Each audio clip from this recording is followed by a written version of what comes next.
Welcome back to another episode of Building Up Your Business. I am your host, Erica Dill from Operationally Up.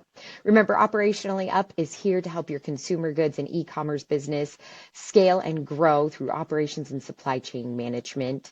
We are joined today by another pro, Lauren Zaslansky Conner. Thrilled to have her. As a fractional COO and founder of Zaz Business Solutions, she focuses on sales operations, go-to-market strategies, and operational efforts to help consumer products and service leaders to optimize their business processes and operations, with a focus on incorporating data and humanity to maximize team and revenue growth. Lauren, thrilled to have you. Thank you so much for joining us today.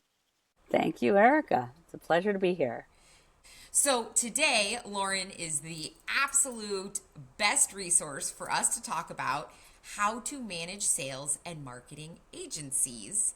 And I know there's so many people out there that talk about managing vendors and managing agencies specifically, and how much of a challenge that can be. And I know one of the things that I hear all the time is people are like, oh, I had this agency and they were horrible. And I always think in my head, how much, Lauren's already starting to laugh. How much is the actual agency not doing well, and how much of that is that they just weren't properly managed? So I'm really excited to kind of dive in with you, Lauren, and get some of this insight. So let's kick it off. As we know, managing agencies and people is a challenge. But can you give us some examples of why it is so important to manage these agencies appropriately? Thanks, Erica. Nice to see you here. Sure. So when I work with a lot of small businesses, and agencies are a significant portion of their expenses, they're also a significant portion of the work to be done. So a lot of entrepreneurs and a lot of startups use agencies like you would normally, like a big company uses employees. And so because they're so important, it's not a question of just outsourcing and expect things to get done. They need to be managed in a way that you would manage an employee, right? They may come in with terrific expertise, but they don't know your business, right? You know your business. They know what they know. And so they need to be given information, and they need to come to be able to help you. So it's a little bit of a help them to help you. Well, it's setting people up for success, right? Yeah. You know, they're a fantastic tool and a fantastic resource, but if you don't give them the keys, they're not going to go anywhere. Exactly. And so you need to make sure that they are set up to succeed at the beginning when they start, and also as information comes through from you and from them, that you are continuing to keep them updated, because they don't know everything about what's going on in your internal workings. And so it's really important to pay attention. Such a simple thing to say so casually, but yet has such a huge impact on setting people up for success and working with agencies. I love that. So you're here today to share some tips, and I know you've got a few of them. Let's kick it off with, what's your tip number one? Yeah. So tip number one is, you want to be able to trust your agency, and you want to show them that trust. That means at the very beginning, before you even sign up, make sure you understand what they're saying. Make sure you understand their pitch. So often, people who are experts in one area or another are not able to communicate what they're going to do for you. But if you don't understand what they're going to do for you, how do you know if they're going to do well? So I go to kind of a few areas there. One, make sure you understand the words they're using. Make sure you, before you even sign them up, you're going through what they do, and you're asking questions, and see how they respond when you ask questions, right? I don't like when someone says, just trust me, I know this. It's like, no, let them explain it to you. So then you know you can use the information. So really, and if your gut is telling you this doesn't feel right, walk away at the beginning. Yeah. Well, and it's probably, I think a lot of times people hear those big words and they feel like they should know them, and therefore they don't ask for clarifying questions. But you know, one of the things I've always told people is, go back and Google it and then come back and ask a question. If you're that concerned with knowing the term, it's better to ask and have the knowledge ahead of time than sign some $10,000 contract and be stuck. 100%. And I often come into clients after they've kind of burned through some agencies, right? Because they feel agency makes them feel stupid. If someone makes you feel stupid, you don't really want to work for them, right? You don't feel good about yourself. You also won't know how to kind of prove that they're working for you if you don't understand what they're trying to do. And yes, of course, they will use language that you don't know, but 100%. Go back and Google it. I take contracts before I sign them, highlight everything I don't know, start looking those up, and then come back with, hey, it says this, but I needed this. Like, let's talk through it. And I do this for friends, and I do this for clients as well, going through to make sure that we all understand what this person does, right? And then, and you feel good about bringing them onto your team. And I love your comment about if they make you feel stupid, you probably shouldn't be hiring them.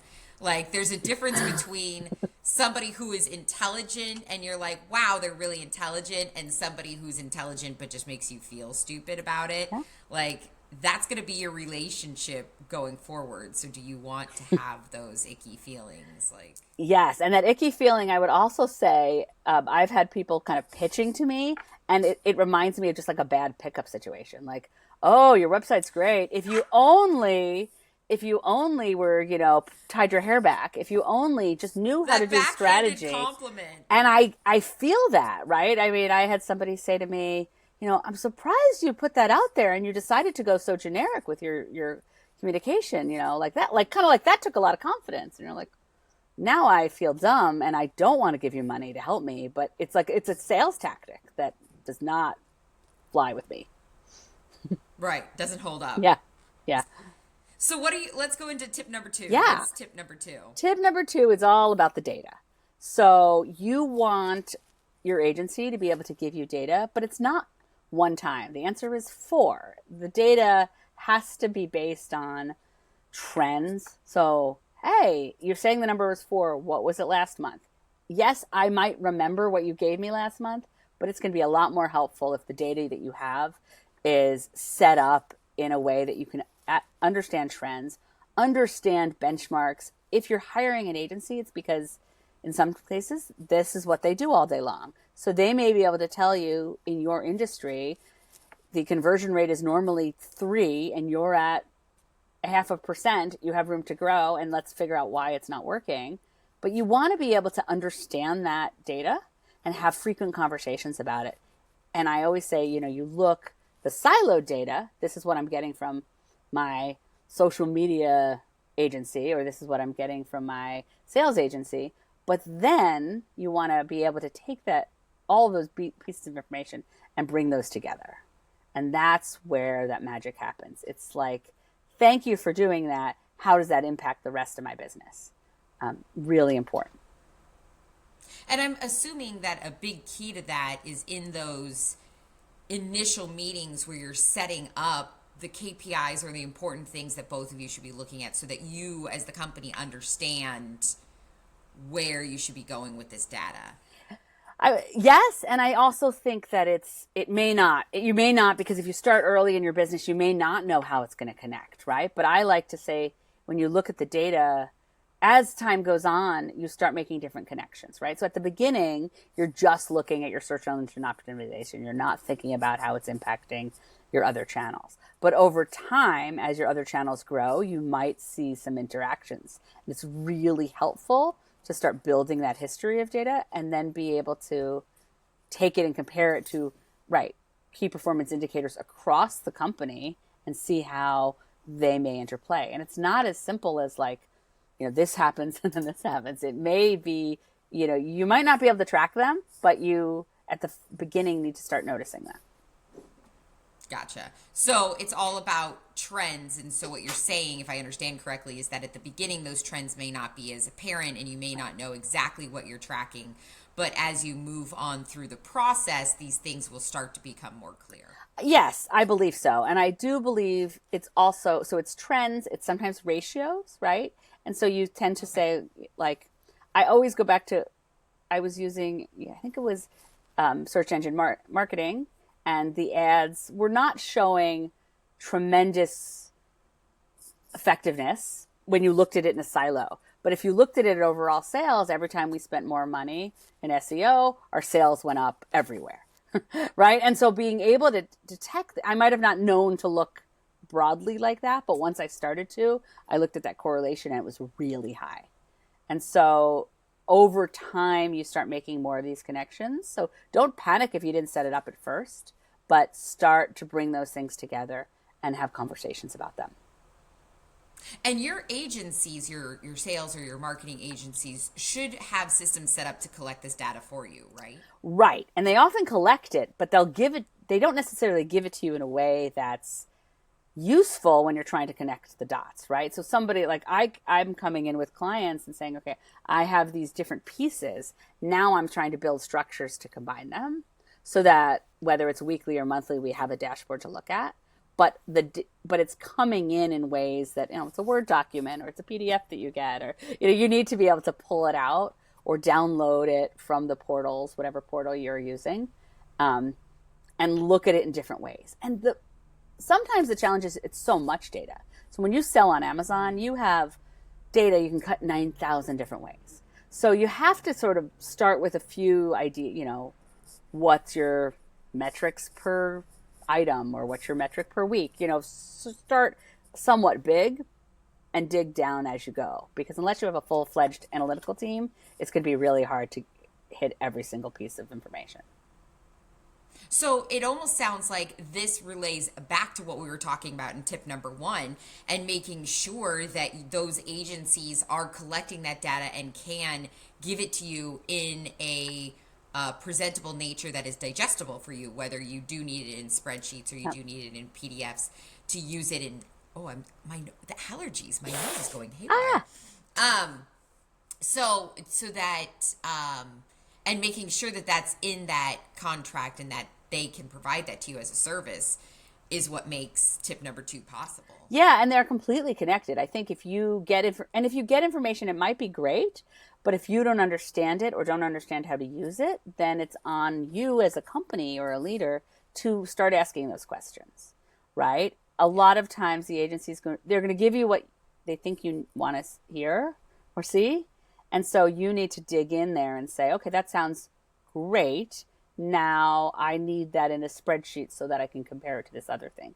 But remember, it goes both ways. Sometimes, they'll give you the data in a way, but you also want to come to them and say, hey, we're noticing when you do this, it actually really helps this other part of the business. So I want to keep doing it, even though your metrics might turn it off when it isn't working in this one little channel, right? So an example could be, you're selling on TikTok and you're finding that helps your wholly owned site, your DTC site, but it might not be as obvious if you're only looking at one thing. So it's good to say you're getting the information, but you're also feeding it back.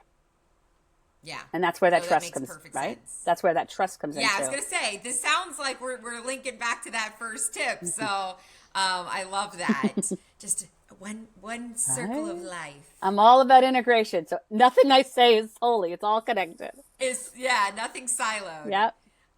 Okay, so I'm sure tip number 3 is going to be similar and link back it all together. So what else do we got to link? Yeah. So even the best agencies and best recommendations are going to need internal support.